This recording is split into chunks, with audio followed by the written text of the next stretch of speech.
Hello everyone, आप सभी का हमारे चैनल आयुर्पथगामिनी बाय जीसीएम में हार्दिक स्वागत है। आज की इस वीडियो में हम कार्य कारण सिद्धांत से जो वाद संबंधित हैं, उनमें से दो वाद हैं, सत कार्यवाद और असत कार्यवाद। इन दोनों के बारे में पढ़ेंगे, तो चलिए शुरू करते हैं। सबसे पहले है सत कार्यवाद। इसके प्रणेता तो कार्य कारण भाव पर आधारित सत कार्यवाद का सिद्धांत सांख्य दर्शन ने वर्णित किया है। यानी कि सत कार्यवाद का जो सिद्धांत है वो किसने दिया है? सांख्य दर्शन ने दिया है। सांख्य दर्शन ने सत कार्यवाद को माना है। सत कार्यवाद के मुख्य बिंदु क्या है? सत कार्यवाद के अनुसार कार्य के कारण से उत्पन्न होने से पूर्व कार्य का अस्तित्व कारण में रहता है। यानी कि हर जो कार्य होता है वो कारण से उत्पन्न होता है, और वो जब तक अपने कारण से उत्पन्न नहीं हो जाता, अपनी उत्पत्ति से पूर्व उसका क्या है? अस्तित्व कारण में रहता है।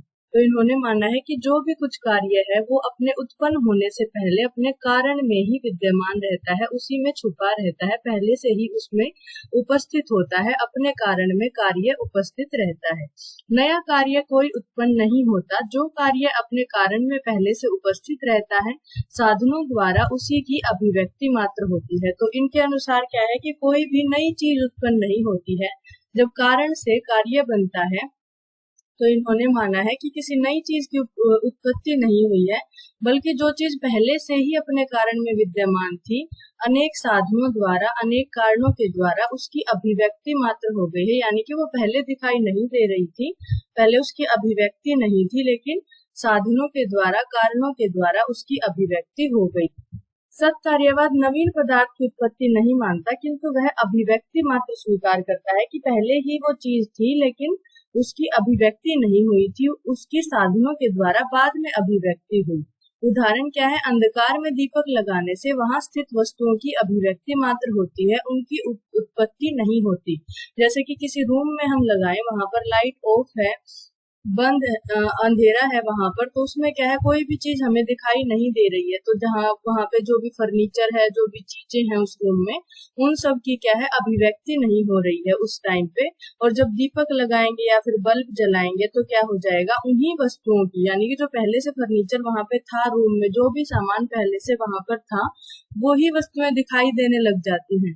तो क्या कहा है कि जो पहले से ही वस्तुएं विद्यमान थी, लेकिन उनकी अभिव्यक्ति नहीं हो रही थी, तो साधनों के द्वारा, साधन इसमें क्या है? दीपक लगाना, बल्ब जलाना, तो उन साधनों के द्वारा क्या है? उन वस्तुओं की अभिव्यक्ति हो जाती है, वो कोई नई वस्तुएं उत्पन्न नहीं हो जाती। सत कार्यवाद के मत में प्रत्येक पदार्थ अपने अपने कारण में अव्यक्त रूप से उपस्थित रहता है, उसी को साधनों द्वारा व्यक्त किया जाता है। तो क्या कहा है कि हर कारण में उसका जो कार्य है, वो कारण जिस कार्य को उत्पन्न कर सकता है, वो अपना अपना कार्य अपने अपने कारण में उपस्थित रहता है, अव्यक्त रूप से दिखाई नहीं देता है, और उसी को साधनों के द्वारा व्यक्त किया जाता है। यही बात हमने पहले डिस्कस की है। जिस वस्तु में जिस कार्य की उपस्थिति नहीं रहती, वह उससे कभी भी व्यक्त नहीं हो सकता। तो यहाँ पे ये बताया है कि स्पेसिफिक कारण में स्पेसिफिक कार्य की ही उपस्थिति पहले से होती है। यानी कि हमें आम का पौधा लगाना है तो आम का ही बीज लगाना पड़ेगा, अमरूद का पेड़ लगाना है तो अमरूद का ही बीज लगाना पड़ेगा, क्योंकि वो अमरूद के जो वृक्ष की उपस्थिति है पहले से, वो अमरूद के ही बीज में है। आम के पेड़ की जो उपस्थिति है वो पहले आम के बीज में ही है, तो उसी से उसकी अभिव्यक्ति हो सकती है। किसी अन्य बीज से किसी अन्य वृक्ष की उत्पत्ति नहीं हो सकती। जो जिस वृक्ष का बीज है उसी से उसकी उत्पत्ति हो सकती है। तो स्पेसिफिक जो कार्य है वो अपने कारण में विद्यमान रहता है। एग्जाम्पल क्या है? रेत में तेल की उपस्थिति नहीं होती है, इसलिए किसी भी साधन के द्वारा रेत से तेल नहीं निकाला जा सकता। तिल में तेल की उपस्थिति पूर्व से ही होती है, अतः साधनों के द्वारा तिल से तेल निकाला जा सकता है। तो रेत में तेल नहीं होता, पहले से ही नहीं होता, तो कोई भी साधन लगा लो आप, रेत से तेल नहीं निकाल सकते, क्योंकि उसमें पहले से ही उस कार्य की उपस्थिति नहीं है, तो उसको व्यक्त भी नहीं कर सकते हम किसी भी साधन के द्वारा। और तिल में क्या है? पहले से ही तेल की उपस्थिति होती है, तो साधनों के द्वारा उसको पीस के हम तेल निकाल सकते हैं। तो जिस कार्य की पहले से उपस्थिति जिस कारण में होती है, स्पेसिफिक कारण में ही होती है, तो उसी से उसकी उत्पत्ति की जा सकती है। किसी असत वस्तुओं का या किसी नए वस्तु का उत्पादन नहीं होता, अवस्थाओं का क्रम चक्र मात्र चलता रहता है। वस्तुओं के विनाश में भी उनका अभाव नहीं होता, अवस्था परिवर्तन मात्र होता है। तो क्या कहा गया है कि जो क्रम चक्र चलता रहता है, कुछ नया उत्पादन नहीं होता है, जब विनाश होता है तो भी उनका विनाश नहीं होता, उनका भी एक अवस्था परिवर्तन हो जाता है। एग्जाम्पल से हम समझेंगे, शीत ऋतु में जो तालाब में जल भरा होता है वही ग्रीष्म काल में सूख जाता है। जल का अभाव नहीं होता, परंतु वह द्रव अवस्था को छोड़ देता है। तो गर्मी के कारण जो लिक्विड है वो क्या है, वाष्प में कन्वर्ट हो जाता है। तो क्या कहा गया है कि वो एक अवस्था का त्याग करता है अपनी का जल, वो द्रव अवस्था में नहीं रहता, लेकिन वाष्प अवस्था में फिर भी उसकी उपस्थिति होती है। तो अवस्था का परिवर्तन मात्र चलता रहता है, ना उसका विनाश होता है। विनाश में भी उसका अभाव नहीं होता है, और ना ही किसी नई चीज की उत्पत्ति होती है, वो पहले से ही विद्यमान होता है। कारण की व्यक्त अवस्था का नाम कार्य है, और कार्य की अव्यक्त अवस्था का नाम कारण है। तो कारण में हमने अभी पढ़ा है सिंपल कि कारण में, हर कारण में अपना कार्य अव्यक्त रूप से विद्यमान रहता है। तो जब तक अव्यक्त रूप में रहता है वो, तब तक हम उसे कारण कहेंगे, और जब व्यक्त हो जाएगा तो क्या है, वो कार्य हो जाएगा। तो अवस्था मात्र का परिवर्तन चलता रहता है। साधनों के द्वारा एक वस्तु की अवस्था मात्र का परिवर्तन होता है, ना कोई नई वस्तु बनती है, और ना ही विनाश के बाद उस वस्तु का अभाव होता है। ये सत्कार्यवाद ने कहा है। फिर है सत्कार्यवाद के समर्थन में 5 युक्तियां। तो जो इन्होंने सिद्धांत दिया है सत्कार्यवाद, तो कौन कौन से इन्होंने लॉजिक लगाए हैं, क्या क्या ये प्रूफ दे रहे हैं कि इन रीजंस की वजह से सत्कार्यवाद सही है, सत्कार्यवाद को मानना चाहिए। तो वो सब हम देखेंगे। असत अकरणात्, उपादान ग्रहणात्, सर्व संभव अभावात्, शक्तस्य शक्य करणात्, कारण भावाच्च सत्कार्य। तो ये युक्तियां दी गई हैं। असत अकरणात्, उपादान ग्रहणात्, सर्व संभव अभावात्, शक्तस्य शक्य करणात् और कारण भावात्। इनको एक एक करके हम देखेंगे। असत अकरणात्, तो जो असत है, जिसकी सत्ता नहीं है, जो नहीं है पहले से विद्यमान। अकरण, वो क्या है, अकरण है, वो किसी को उत्पन्न नहीं कर सकता, वो किसी की उत्पत्ति का साधन नहीं बन सकता, वो किसी चीज को उत्पन्न करने का सामर्थ्य नहीं रखता है। तो जो नहीं है उसमें निर्माण करने का सामर्थ्य नहीं है। असत से सत की उत्पत्ति नहीं होती, यानी कि जिस चीज का पहले से सत्ता नहीं है, जिस चीज की, वो किसी सत चीज की उत्पत्ति का कारण नहीं हो सकता। खरगोश में सींग की उत्पत्ति नहीं हो सकती, खरगोश में सींग असत होते हैं। तो खरगोश जो है उसमें सींग होते ही नहीं है, वो कभी नहीं होते हैं, तो वो चीज क्या है, असत है, उसकी सत्ता ही नहीं है खरगोश में सींग की। तो किसी भी साधन के द्वारा हम खरगोश में सींग की उत्पत्ति नहीं कर सकते। वातज हेतुओं से पित्तज व्याधियां नहीं हो सकती, तो वातज अगर हेतुओं का सेवन करेंगे तो वातज ही व्याधियों की उत्पत्ति होगी, अगर पित्तज हेतुओं का सेवन करेंगे तो पित्तज व्याधियों की उत्पत्ति होगी। तो वातज हेतुओं के सेवन से पित्तज व्याधियां नहीं हो सकती। असत अकरणात्, यानी कि जिसकी खुद की सत्ता नहीं है, वो किसी और को उत्पन्न करने का सामर्थ्य नहीं रखता है। फिर है उपादान ग्रहणात्, किसी विशिष्ट कार्य को उत्पन्न करने के लिए किसी विशिष्ट कारण को ही चुना जाता है। कारण का कार्य से संबंध होना चाहिए, कारण का कार्य से संबंध होने पर ही कारण से कार्य उत्पन्न हो सकता है। जिस वस्तु का निर्माण करना है उसी के अनुरूप कारण का चुनाव किया जाता है। तो जो हमने एग्जाम्पल डिस्कस किया था कि अगर अमरूद का पेड़ लगाना है तो अमरूद का बीज लगाना पड़ेगा, आम का पेड़ लगाना है तो आम का बीज लगाना पड़ेगा। तो क्या है, विशिष्ट कारण को ही चुना जाता है। विशिष्ट कारण चुनेंगे ना, अगर हमें आम का पेड़ लगाना है तो विशिष्ट बीज, आम का ही बीज चाहिए हमें। अगर अमरूद का पेड़ लगाना है तो हमें अमरूद का ही बीज चाहिएगा। टमाटर लगाना है तो टमाटर का ही बीज चाहिएगा। तो हर कार्य का जो विशिष्ट कारण होता है उसी में वो विद्यमान होता है, और उस विशिष्ट कार्य की उत्पत्ति के लिए उस विशिष्ट कारण को ही चुना जाता है। तो यही है उपादान ग्रहण। वस्त्र के निर्माण करने के लिए धागों का ही ग्रहण किया जाता है, किसी अन्य कारण का नहीं। अब वस्त्र निर्माण करना है तो हमें धागे चाहिएंगे ही, क्योंकि धागों में ही वस्त्र पहले से विद्यमान होता है। मिट्टी से तो हम वस्त्र बना नहीं देंगे कि हम कारण के रूप में मिट्टी को लेंगे और हम सोचे कि उससे वस्त्र बन जाए। तो जब मिट्टी में पहले से वस्त्र विद्यमान है ही नहीं, तो उससे उसकी अभिव्यक्ति भी नहीं हो सकती। अगर धागे में पहले से वस्त्र विद्यमान है अव्यक्त रूप में, तो उसी से उसकी उत्पत्ति हो सकती है साधनों के द्वारा। पूरे भाग का शोधन करने के लिए वमन नामक पंचकर्म का ही चुनाव किया जाता है, विरेचन आदि का नहीं। तो उरे भाग का जब शोधन करेंगे वहां पे कफ की प्रधानता होती है, तो कफ के लिए स्पेसिफिक जो कर्म बताया गया है वो वमन बताया गया है। तो वमन नामक कर्म करने से ही उसका शोधन अच्छे से होगा, उसमें लाभ होगा। यदि विरेचन से करेंगे तो उसमें उतना लाभ नहीं होगा। तो इसीलिए स्पेसिफिक जो कर्म बताया गया है वही इसमें यूज होगा।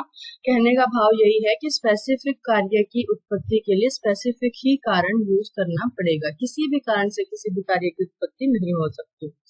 फिर सर्व संभव अभावात, सभी कार्य सभी कारणों से उत्पन्न नहीं होते। ये सेम ही बात है दूसरे वे में कि सारे कार्य सभी कारणों से उत्पन्न नहीं हो सकते। कि ऐसा माना जाए कि रोटी बनानी है तो मिट्टी से बना लो, धागे से बना लो, तो नहीं, उसके लिए स्पेसिफिक कारण ही चाहिएगा, जो कि आटा चाहिएगा।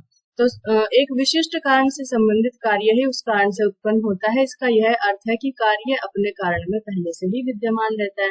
तो ये यही प्रूव करना चाहते हैं दोबारा कि जब स्पेसिफिक कारण ही चाहिए होता है उसको उत्पन्न करने के लिए, तो इसका अर्थ तो यही है कि वो कार्य कारण में पहले से ही विद्यमान होता है। इसीलिए हर कारण हर कार्य को उत्पन्न नहीं कर सकता। यानी कि कोई भी कारण आप ले लें और उससे कुछ भी कार्य करना चाहें, ऐसा संभव नहीं हो सकता। अगर आप कार्य कुछ स्पेसिफिक करना चाहते हैं तो उसके लिए कारण भी आपको चुन के ही उसी के अकॉर्डिंग लेने पड़ेंगे। वातज हेतुओं से पित्तज व्याधियां उत्पन्न नहीं हो सकती, ये हमने पहले डिस्कस किया था। पानी से दही नहीं जमाया जा सकता। अगर ऐसा हो पाता तो हम दूध की जगह पानी लेते और उससे दही जमाते, तो लेकिन ऐसा नहीं होता है क्योंकि पानी में पहले से दही विद्यमान नहीं होती, दूध में ही होती है वो शक्ति। तो उस वजह से पानी से दही नहीं जमाया जा सकता।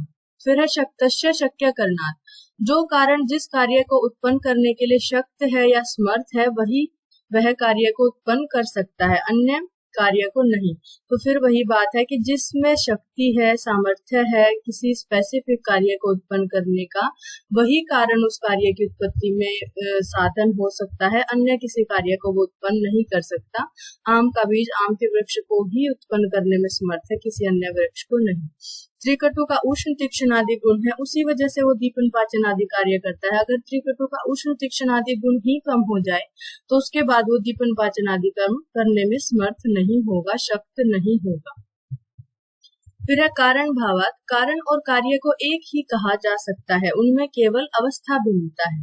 तो हमने पहले डिस्कस किया था कि जब तक वो व्यक्त नहीं होता तब तक उसको कारण कहेंगे, और जब वो व्यक्त हो जाता है तब उसे कार्य कहेंगे। तो एक व्यक्त अवस्था है जिसे हम कार्य कहेंगे, और एक क्या है, अव्यक्त अवस्था जिसे हम कारण कहेंगे। उदाहरण क्या है, धागे से वस्त्र, बीज से वृक्ष, हेतुओं से व्याधि। उपरोक्त आधार पर यह निश्चित कहा जा सकता है कि कार्य की उपस्थिति कारण में पहले से ही होती है। तो ये जो इन्होंने लॉजिक दिए हैं, 5 युक्तियां दी हैं, उनके आधार पर हम ये कह सकते हैं कि कार्य की उपस्थिति कारण में पहले से ही होती है। कार्य केवल अव्यक्त रूप में रहता है, पहले वो व्यक्त नहीं होता, उसकी अभिव्यक्ति नहीं होती, तो अव्यक्त रूप से कार्य कारण में रहता है। निमित्त के सहयोग से कार्य अव्यक्त अवस्था से व्यक्त को प्राप्त करता है। तो निमित्त क्या है, हमने कारण के 3 टाइप पढ़े हैं, उसमें एक टाइप है निमित्त, उभय भिन्नम, समवायी असमवायी से जो भिन्न कारण है। तो जैसे कि हम वस्त्र बनाएंगे तो जो मशीन चाहिएगी हमें वस्त्र बनाने के लिए, बुनकर चाहिएंगे, तो वो क्या है, निमित्त है। अब रोटी बनाएंगे तो उसके लिए बेलन चाहिएगा, चकला चाहिएगा, चूल्हा चाहिएगा, अग्नि चाहिएगी, तो वो सब क्या है, निमित्त कारण है। मेन कारण क्या है कि रोटी बनाने के लिए आटा चाहिए, वस्त्र बनाने के लिए धागा चाहिए, लेकिन निमित्त के सहयोग से उसकी अभिव्यक्ति होती है। पूर्ण रूप से उसकी जो अभिव्यक्ति है वो निमित्त के सहयोग से होती है, जिन्हें साधन कहते हैं। सांख्य के अनुसार सत्य का कभी अभाव नहीं होता और असत्य को कभी सत्य के रूप में परिणत नहीं किया जा सकता। तो इन्होंने माना है कि ना वस्तु का अभाव होता है, उसका अवस्था परिवर्तन चलता रहता है, विनाश के बाद भी उसका अभाव नहीं होता है, और जो जिस चीज की सत्ता नहीं है उसे कभी भी सत्य के रूप में परिणत नहीं किया जा सकता। सांख्य दर्शन के अनुसार ना तो किसी वस्तु की उत्पत्ति होती है और ना ही विनाश होता है, केवल उसका क्या है, अवस्था बदलती है, उसका रूप बदलता है। तो अवस्था का परिवर्तन क्रम चलता रहता है। सत्कार्यवाद का आयुर्वेद में महत्व। आयुर्वेद में कहाँ कहाँ बताया गया है सत्कार्यवाद, वो हम देखेंगे। आयुर्वेदीय संहिताओं में रसों की उत्पत्ति महाभूतों से बताई गई है। इसका यह अर्थ है कि महाभूत क्या है, कारण है स्पेसिफिक किसकी उत्पत्ति के लिए, रसों की उत्पत्ति के लिए। तो रसों की उत्पत्ति के लिए उनकी ही आवश्यकता होगी। फिर है स्त्रोतोविमान अध्याय में बताया गया है कि स्त्रोतोदुष्टि के हेतु, और जब स्त्रोतोदुष्टि के हेतु का सेवन करेंगे तो उनसे होने वाले लक्षण बताए गए हैं। तो क्या है, ये भी कार्य कारण सिद्धांत को ही बताता है कि जब हम कारण का सेवन करेंगे तभी उन लक्षणों की उत्पत्ति होगी, उनकी अभिव्यक्ति होगी शरीर। अनुचित काल में अधिक आहार ग्रहण करना, अहितकर भोजन करना और जठ लगने का विकार युक्त होना, ये सब हेतु बताए गए हैं किसके, अन्न स्त्रोत की दृष्टि के।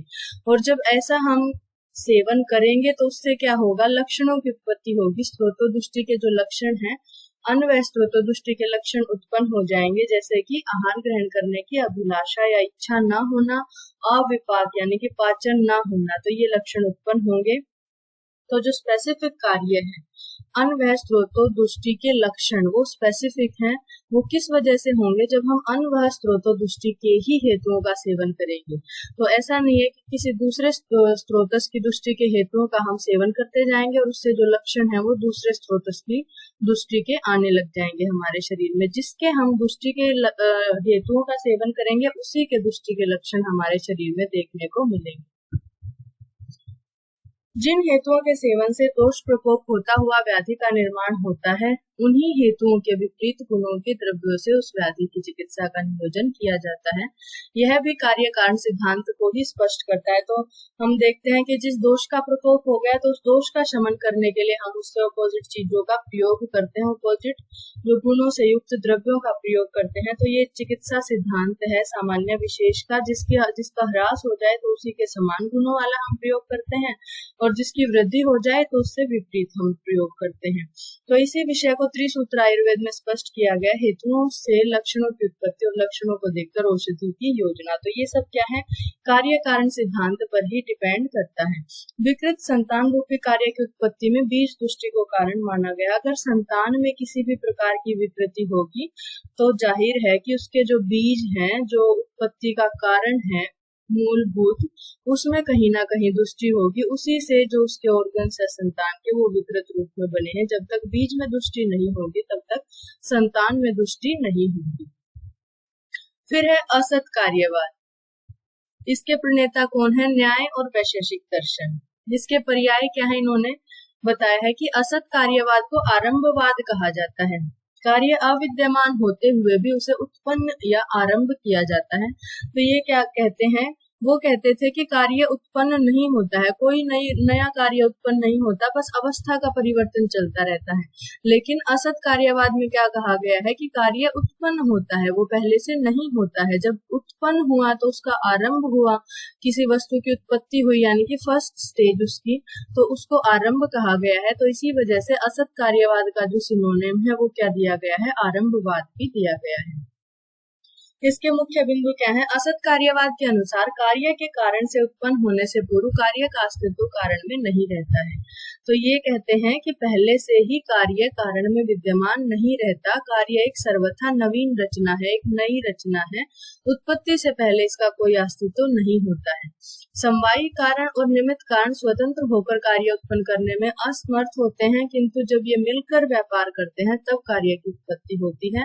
और जिस कार्य की उत्पत्ति होती है वो कारण से अलग होता है, भिन्न होता है। इसीलिए ये कहते हैं कि वो चीज तो पहले थी ही नहीं, तो वो अब नई बनी है। तो नई बनी है मतलब उसकी उत्पत्ति हुई है, वो पहले से विद्यमान नहीं थी। जैसे कि आम का बीज अलग है और उससे जो आम बनेगा वो अलग है, तो वो वृक्ष बन जाएगा पूरा। तो वो कहते हैं कि वो उससे बिल्कुल अलग है, पहले से उसमें विद्यमान नहीं था, तो इसलिए उसकी उत्पत्ति हुई है। न्याय दर्शन यथार्थवादी है, इसलिए उत्पत्ति पूर्व कार्य की स्थिति को मानना यथार्थ के विरुद्ध हो जाएगा। तो इसलिए भी उन्होंने इसकी उत्पत्ति को माना है कि कार्य की उत्पत्ति नवीन रचना है। अगर वो पहले से दिखाई नहीं देती और ये ऐसा मानते हैं तो वो यथार्थ विरुद्ध हो जाएगा, जो कि इनका मानना है। यथार्थवादी है ये, तो इनके सिद्धांत के विरुद्ध हो जाएगा। इसीलिए इन्होंने ये माना है कि जो कार्य है वो एक सर्वथा नवीन रचना होती है, वो पहले से अपने कारण में विद्यमान नहीं होती है। असत कार्यवाद पर यह प्रश्न उठाया जाता है कि यदि असत अविद्यमान कार्य उत्पन्न होता है तो खरगोश में सींग जैसा अविद्यमान कार्य भी उत्पन्न होना चाहिए। तो हमने एग्जाम्पल पढ़ा था पानी से दही जमना, खरगोश में सींग आना। तो सत कार्यवाद में हमने पढ़ा था कि ये असत है, इनकी सत्ता है ही नहीं किसी भी काल में, तो इनकी उत्पत्ति भी नहीं की जा सकती। और ये ऐसा मानते हैं कि कार्य क्या है, एक नवीन रचना है, पहले से वो विद्यमान नहीं थी। तो क्या ऐसा भी होगा फिर असत कार्यवाद के अनुसार कि पानी से दही जमाया जाएगा या खरगोश में सींग की उत्पत्ति हो जाएगी? तो उसकी एक्सप्लेनेशन दी है न्याय मंजरी में कि असत कार्यवाद के अनुसार अविद्यमान को की उत्पत्ति नहीं मानी जाती, अपितु जो उत्पन्न हुआ है उसे उत्पत्ति के पूर्व असत माना जाता है। तो ये जो दो असत दिए गए हैं इनको हम अलग अलग तरीके से समझेंगे। एक असत क्या है कि जिसका किसी भी काल में सत्ता नहीं हो सकती, जैसे पानी से दही नहीं जम सकता, खरगोश में सींग उत्पन्न नहीं हो सकते। और दूसरा असत क्या है कि जो कार्य अब उत्पन्न हो गया वो पहले असत था, यानी कि वो अपनी उत्पत्ति से पहले उसकी सत्ता नहीं थी। तो इनके कहने का अभिप्राय क्या है न्याय वैशेषिक दर्शन का, कि जो भी कार्य बन रहा है वो नया बन रहा है, वो पहले से विद्यमान नहीं था। ना कि इनके कहने का मतलब ये है कि जो सींग कभी उत्पन्न ही नहीं हो सकते उनको भी हम उत्पन्न कर सकते हैं, पानी से दही भी हम जमा सकते हैं। तो ये एक्सप्लेनेशन दी गई है कि जो पहले से जो असत है, जो तीनों कालों में जिसकी सत्ता नहीं हो सकती, उसकी उत्पत्ति असत कार्यवाद के अनुसार नहीं मानी गई है, अपितु असत कार्यवाद के अनुसार ये माना गया है कि जो कार्य उत्पन्न हुआ है वो पहले नहीं था, वो अब नया बना है, उसकी नई उत्पत्ति मानी गई है। वो पहले से अविद्यमान था और अब वो विद्यमान हो गया, अब उसकी सत्ता हुई है। तो ये ध्यान रखने वाली बात है कि असत कार्यवाद के अनुसार कुछ बच्चे ऐसे एग्जाम्पल लिख देते हैं कि इनके अनुसार पानी से भी दही जमाया जा सकता है, खरगोश में भी सींग की उत्पत्ति हो सकती है, लेकिन ऐसा बिल्कुल भी नहीं है। न, जो चीजें सभी कालों में जिनकी सत्ता नहीं हो सकती तो उनकी सत्ता इन्होंने भी स्वीकार नहीं की है और सत कार्यवाद ने भी स्वीकार नहीं की है।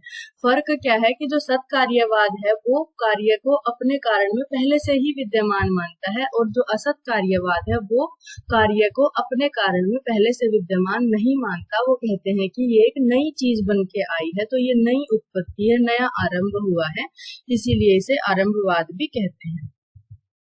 उदाहरण क्या है, यदि फल पहले से ही विद्यमान होता है तो बीज बोने का प्रयोजन, जैसे हमने पहले सत्कार्यवाद में पढ़ी थी कि सत्कार्यवाद के समर्थन में युक्तियां उन्होंने दी हैं कुछ, तो इन्होंने भी कुछ लॉजिक दिए हैं कि किस वजह से ये ऐसा मानते हैं। ये कहते हैं कि अगर पहले से ही फल विद्यमान था तो फिर बीज को बोना ही क्यों पड़ा, अगर वो पहले से ही अवेलेबल था तो हम क्यों बोते हैं बीज को, फिर हम फल की उत्पत्ति करते हैं। तो यदि बीज बोया जाता है तो इसका मतलब है कि पहले फल नहीं होता, हम फल को उत्पन्न करते हैं। यदि मान भी लिया जाए कि बीज में फल छुपा था, बोने से प्रकट हो गया, तो असत कार्यवाद या आरंभवाद की ही तो पुष्टि होती है। यानी कि ये मानते हैं कि भाई बीज है, उसमें फल यूज करने लायक तो है नहीं ना, हमें दिखाई नहीं देता कि अब हमारा फल खाने की इच्छा है, तो ऐसा तो हम नहीं कर सकते ना कि बीज को खा लेंगे तो हमें फल के सारे गुण लाभ मिल जाएंगे या फल का टेस्ट मिल जाएगा, ऐसा तो नहीं हो सकता। तो जब बोना ही पड़ेगा हमें बीज को, तभी उससे हमें फल की प्राप्ति होगी। तो मतलब तो वही हुआ ना कि वो नई उत्पत्ति हुई है, पहले वो फल था ही नहीं, अब उत्पन्न हुआ है बीज के बोने से। तो वो क्या है, असत कार्यवाद या आरंभवाद की ही पुष्टि होती है। उपयोग योग्य फल पहले नहीं था और बोने के बाद ही उस फल की उत्पत्ति हुई है। तो असत कार्यवाद में प्रस्तुत विचार जो है वो सत कार्यवाद से सर्वथा विरुद्ध प्रतीत होते हैं। तो अपोजिट हैं दोनों के विचार, नाम से ही प्रतीत होता है, एक सत कार्यवाद एक असत कार्यवाद। बस आपको इसमें एक बात का ध्यान रखना है कि असत जो तीनों कालों में चीज की सत्ता नहीं हो सकती, उसकी उत्पत्ति असत कार्यवाद में भी नहीं मानी है और सत कार्यवाद में भी नहीं मानी है। फिर है असत कार्यवाद के समर्थन में कुछ युक्तियां। यदि कार्य उत्पत्ति के पूर्व कारण में उपस्थित रहता तो उसे उत्पन्न करने के लिए निमित्त कारण की आवश्यकता नहीं होती। धागे रूपी कारण से वस्त्र रूपी कार्य उत्पन्न करने के लिए बुनकर रूपी निमित्त कारण की आवश्यकता होती है। अतः इससे सिद्ध होता है कि कार्य की उपस्थिति उत्पत्ति से पूर्व कारण में नहीं होती। तो ये कहते हैं कि जो निमित्त की आवश्यकता होती है हमें कार्य की उत्पत्ति के लिए, तो वो ये सिद्ध करती है कि जब हमें साधनों की जरूरत पड़ती है किसी चीज को बनाने के लिए, तो मतलब वो वस्तु पहले से नहीं थी, अब हमें उसे बनाना पड़ा है साधनों के द्वारा, तो वो एक नवीन रचना है। दोषों में विषमता उत्पन्न करने के लिए मिथ्या आहार विहार रूपी निमित्त कारण की आवश्यकता होती है। तो दोषों में विषमता कब होगी? जब हम ऐसा कोई ऐसा हेतु सेवन करेंगे जिसकी वजह से दोष विषमता हो सके। तो जब तक हम हेतु का सेवन नहीं करेंगे तो फिर क्या होगा? दोषों की विषमता भी नहीं होगी, दोष सम अवस्था में बने रहेंगे। तो दोषों को विषम करने के लिए भी हमें हेतुओं की जरूरत पड़ेगी, निमित्त कारण की आवश्यकता होती है। यदि कारण में कार्य पहले से ही उपस्थित है तो दोनों को एक ही नाम होना चाहिए। दोनों को अलग अलग नाम से जानने की क्या आवश्यकता है? तो इनका कहना है कि यदि कारण को हम मानते हैं कि कारण में ही कार्य पहले से उपस्थित है तो दोनों को दो नाम देने की क्या जरूरत है? हम बीज को बीज क्यों कहते हैं, फल को फल क्यों कहते हैं? दोनों को एक ही नाम से क्यों नहीं पुकारते जब दोनों पहले से ही विद्यमान होते हैं? लेकिन दोनों के लिए भिन्न भिन्न शब्दों का प्रयोग होता है। तो यानी कि कारण में कार्य पहले से उपस्थित नहीं रहता, वो फल बनता है तो वो नवीन रचना होती है। यदि कारण में कार्य पहले से ही उपस्थित रहता तो दोनों का उपयोग भी एक होता। और अगली युक्ति क्या दी है कि यदि पहले से ही कारण में कार्य विद्यमान रहता तो दोनों का प्रयोजन भी एक होता। जब दोनों एक ही हैं तो दोनों का उपयोग भी एक ही होता। तो शरीर को ढकने के लिए हम क्या करते? वस्त्र की जरूरत हमें नहीं पड़ती, हम धागों से ही शरीर ढक लेते, लेकिन ऐसा नहीं होता। शरीर ढकने के लिए धागों का एक सुव्यवस्थित संयोग होना जरूरी है, तभी उससे वस्त्र की उत्पत्ति होगी। अगर हम धागों को एक जगह से ही पटकते तो उसको हम वस्त्र ही नहीं कह सकते। जब सुव्यवस्थित एक पैटर्न में उनका संयोग होगा तभी उससे वस्त्र की उत्पत्ति होती है। तो धागे का प्रयोजन अलग है, वस्त्र का प्रयोजन अलग है। तो इससे भी हम ये सिद्ध कर सकते हैं कि जो कार्य है वो पहले से कारण में उपस्थित नहीं था। कार्य और कारण में आकार की भिन्नता होती है। तो धागे के और वस्त्र के आकार में भिन्नता होती है। यदि कारण में कार्य पहले से ही उपस्थित रहता तो यह उत्पन्न हुआ, यानी कि अब वस्त्र बन गया, यह इससे बना है, धागे से वस्त्र बना है, तो ऐसा कहना उचित नहीं होता है। अगर पहले से ही विद्यमान होता है तो ये इससे बना हम क्यों कहते हैं? फिर तो ऐसा कहना ही नहीं चाहिए हमें, क्योंकि वो पहले से ही बना हुआ था। तो अगर हम ऐसा कहते हैं कि ये चीज इससे बनी है, ये इससे उत्पन्न हुई है, तो यानी कि वो पहले से विद्यमान नहीं थी। यदि कारण में कार्य पहले से ही उपस्थित रहता तो उनमें संख्या का भेद नहीं होता। लेकिन संख्या का भी डिफरेंस होता है। बहुत सारे धागे मिलके एक वस्त्र का निर्माण करते हैं तो उनमें संख्या का भी भेद होता है। तो ये सब युक्तियां दी थी असत कार्यवाद को मानने के लिए। फिर है आयुर्वेद में असत कार्यवाद। आयुर्वेदीय संहिताओं में असत कार्यवाद के कुछ उदाहरण मिलते हैं। संयोग के संदर्भ में हमें उदाहरण मिलता है, जैसे घृत एवं मधु के सम मात्रा में संयोग से शरीर में विष की उत्पत्ति होती है। तो ये एग्जाम्पल इन्होंने दिया है कि जैसे घी है और मधु है, तो उनको जब सम मात्रा में मिलाएंगे तब उसमें विष की उत्पत्ति होगी। यदि हम उन्हें विषम मात्रा में मिलाएंगे तो उसमें विष की उत्पत्ति नहीं होगी। तो भिन्न होने पर वो क्या है? अमृत के तुल्य होते हैं, वो विष नहीं होते हैं। तो ये ऐसा कहते हैं कि जो कार्य है वो नवीन बना है, विष जो है वो नया बना है। पहले से तो घी में विष था, ना मधु में विष था। अगर सत्कार्यवाद के अनुसार ऐसा माना जाए कि जो कार्य है वो कारण में पहले से उपस्थित था, तो घी में भी विष होना चाहिए, मधु में भी विष होना चाहिए, तब जाके उनसे विष की उत्पत्ति होनी चाहिए। लेकिन ना घी में विष होता है, ना मधु में विष होता है, यानी कि कारणों में विष पहले से उपस्थित नहीं होता है। वो बाद में उनके सममात्रा में संयोग से उत्पन्न हुआ है, नया बना है, वो विष पहले से विद्यमान नहीं था। तो ये क्या है? असत कार्यवाद का समर्थन करते हैं इस लॉजिक के द्वारा। फिर है संस्कारों ही गुणांतर्धानम। तो संस्कारों ही गुणांतर्धानम कहा गया है, यानी कि संस्कार से किसी भी वस्तु में नए गुणों का अंतर्धान किया जाता है, नए गुणों की उत्पत्ति की जाती है, उसके गुणों में परिवर्तन किया जाता है संस्कार से। तो वो उत्पत्ति, नए गुण आए, वो पहले से उसमें नहीं थे। तो जो ये है वो भी असत कार्यवाद के अनुसार ही आयुर्वेद में वर्णित किया गया है। तो अब बच्चों को इसमें सबसे ज्यादा कंफ्यूजन ये होती है कि ये बात सही है, वो बात सही है, हमें सत कार्यवाद सही लगता है, हमें असत कार्यवाद सही लगता है। तो आपसे ये बिल्कुल भी नहीं पूछा जाएगा एग्जाम में कि आपको क्या सही लगता है। ये जो विचार है, सांख्य दर्शन ने सत कार्यवाद माना, न्याय वैशेषिक ने असत कार्यवाद माना, उन्होंने उसके समर्थन में ये युक्तियां दी, उन्होंने उसके समर्थन में ये युक्तियां दी। तो ये क्या है, वाद है, उनके विचार हैं। उन्होंने जैसा चीजों को देखा वैसा उन्होंने अपने अकॉर्डिंग एक्सप्लेन किया है और वैसा ही आपको पढ़ना है। इसमें अपनी तरफ से ये लॉजिक नहीं लगाना है कि ये गलत कह रहे हैं, सत्कार्यवाद गलत कह रहे हैं या असत्कार्यवाद गलत कह रहे हैं। आगे भी हम और वाद पढ़ेंगे। तो सबके क्या है, वो अपने अपने विचार हैं। जैसा उन्होंने चीजों को ऑब्जर्व किया वैसा उन्होंने अपने वाद में एक्सप्लेन कर दिया। तो ये उनकी विचारधारा है, तो उसी के अनुसार हमें समझाना है। अगर हमसे पूछा जाएगा एग्जाम में कि सांख्य दर्शन ने सत्कार्यवाद बताया तो उसमें क्या कहा गया है, तो उसमें हमें वैसा ही लिखना है जैसा सांख्य दर्शन ने बताया था। अपनी तरफ से उसमें कुछ भी लॉजिक नहीं लगाना है कि ये सही है या ये गलत है। तो ये था सत्कार्यवाद और असत्कार्यवाद के बारे में। आगे हम नेक्स्ट वीडियो में और भी जो वाद बचे हैं कार्यकारण सिद्धांत से संबंधित उनको पढ़ेंगे। अगर आपको हमारी वीडियो अच्छी लगे तो प्लीज वीडियो को लाइक करें, शेयर करें, चैनल को सब्सक्राइब करें। Thank you so much.